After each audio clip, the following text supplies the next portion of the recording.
Il était une fois, en Mésopotamie, un jeune homme nommé Ibrahim vivait parmi un peuple qui adorait des pierres comme idoles. Et son cœur refuse le mensonge.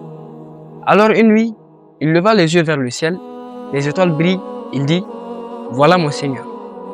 Elles disparaissent. La lune éclaire, il dit « Voilà mon Seigneur », elles s'effacent. Ensuite, le soleil éclate, il dit encore « Voilà mon Seigneur, le plus grand ». Mais le soleil se couche. Alors il comprend que le vrai Seigneur, ce n'est pas ce qui s'éteint. C'est celui qui fait lever et coucher. C'est celui qui a créé la terre et le ciel. Il proclama alors « Je tourne mon visage vers celui qui a créé les cieux et la terre, pur de toute association. » Son peuple s'accroche au statut, Ibrahim les défie. Ils ne parlent pas, ils ne savent pas, ils ne protègent pas. Un jour, il brisa toutes les idoles, sauf la plus grande. On l'accuse, il dit « Demandez-lui si elle peut parler. » Le peuple reste sans voix. Ils l'enferment, ils allument un feu immense. Mais Allah dit « Ô feu, sois fraîcheur et paix pour Ibrahim. » Et Ibrahim sort idem, preuve éclatante de la vérité.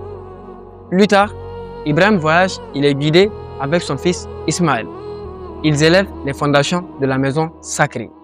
Ils prient « Seigneur, accepte cela de nous.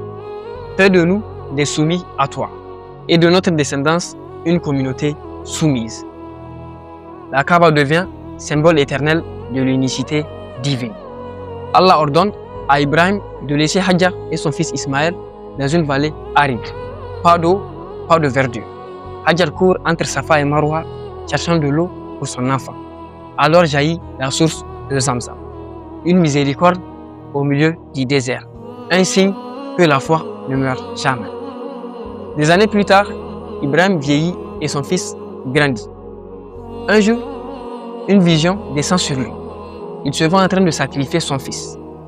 Ce n'est pas un rêve ordinaire, mais un ordre divin. Il lui dit « Oh mon fils, j'ai vu un rêve que je devais t'immoler. Réfléchis donc, qu'en penses-tu » Ismaël répond avec une foi inébranlable. « Oh mon père, fais ce qui t'est condamné. Tu me trouveras, si Allah le veut, parmi les endurants. » Ils marchent ensemble vers le lieu du sacrifice. Le désert est témoin, le vent retient son souffle. Ibrahim prépare son fils, il le couche doucement et lève le couteau vers le ciel. Soudain, une voix.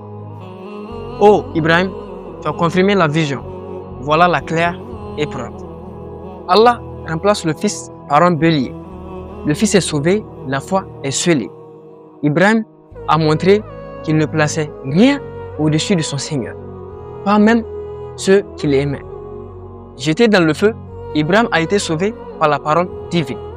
Même dans les épreuves les plus dures, celui qui place sa confiance en Allah trouve secours et protection.